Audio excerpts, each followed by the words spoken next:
Hello everybody, it's me, Apollo the First. Now you may realize my audio is doing a lot better. Yeah, that's on purpose. So, today we're just going to be looking at alternate history paths of branching out to the enemy for all major powers. To start off with, of course, we're going to start with Germany. So, the German path mostly consists of just going democratic, of course, forming a faction with a bunch of different European members, and then going to war with the Soviet Union, as well as getting this extra research slot that no other political path gets. Of course, you also get war against Bolshevism, which gives insane factory output, and you can also get a European research group and atomic project, as well as, of course, this production cost and stuff. Now, let's move on to France.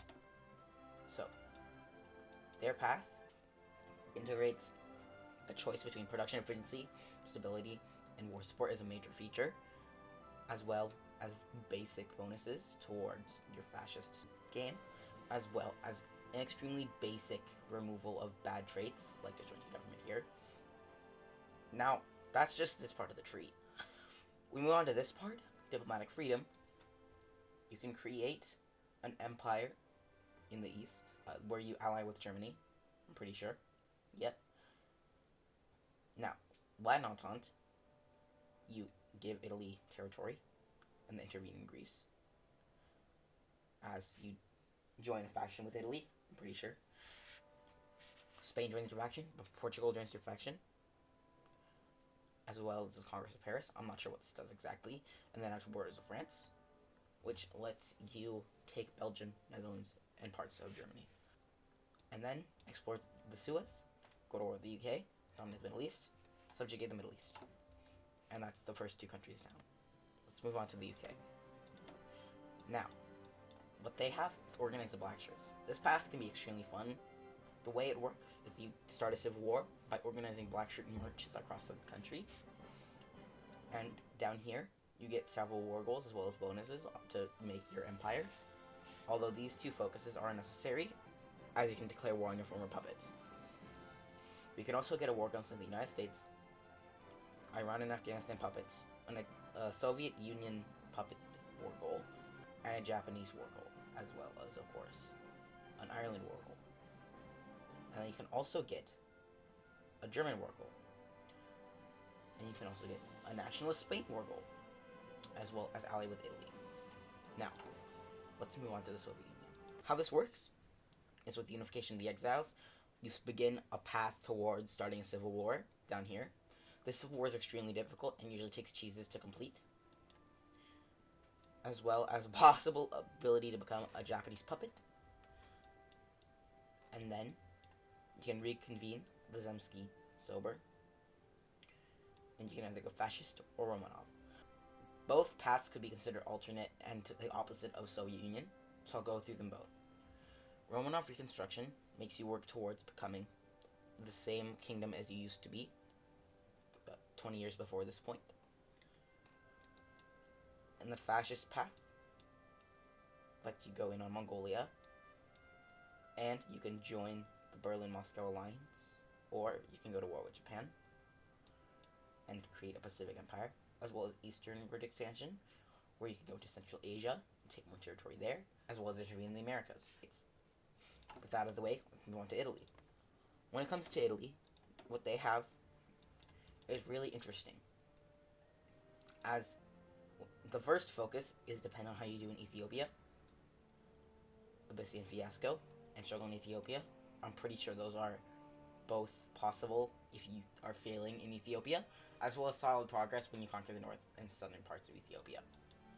Now, if you follow this path, we'll go down to the Italian Republic, which seems like a communist civil war from this part. However, from there you can choose the communist path or you can choose a democratic path.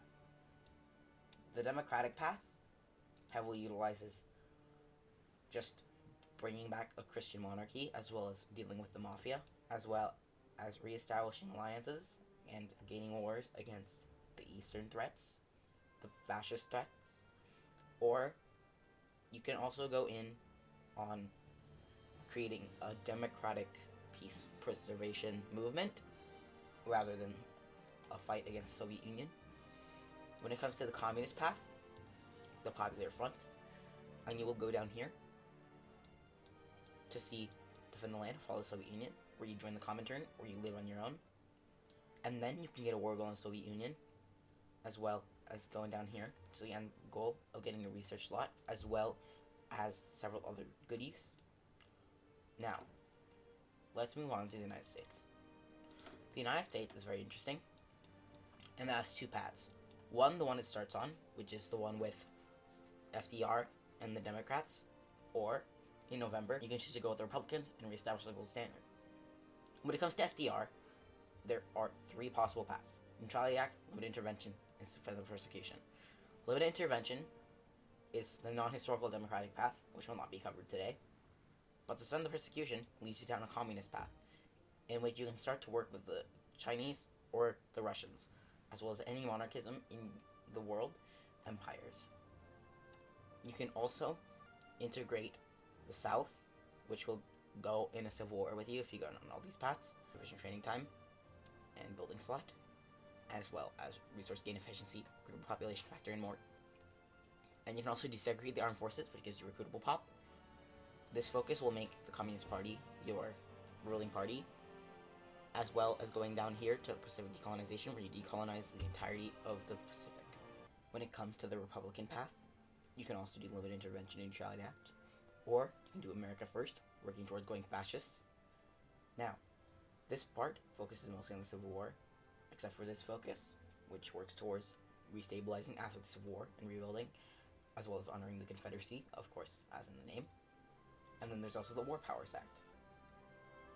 You can seize Cuba, reducing your justification of wartime, take Canada, take Mexico, with a few other good things, until you get down to global homogeny, where you get war goals against every other major power. Now, let's move on to our final country, Japan. They start with strengthening the civilian government, which leads to a really difficult civil war.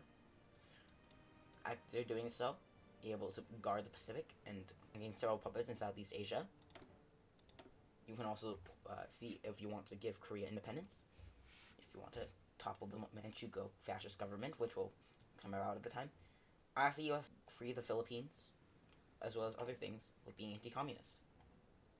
That also leads to the communist path, in which you can join the Comintern or make a faction with Communist China. You will also get a focus to Puppet Manchukuo, which if you cast the die, it says capture Tokyo, will end the civil war quickly. However, if you do that, Manchukuo will take Korea and all your Asian colonies, so you would like to get rid of the southern pocket first before you go in on Tokyo. And that is all for the video. Thank you for watching. I know it was kind of short. I didn't have any other ideas. If you liked the video, please consider subscribing. And be sure to comment an idea if you have any. I am always open to trying new things, and I'm always open to making new videos. Thank you, and goodbye.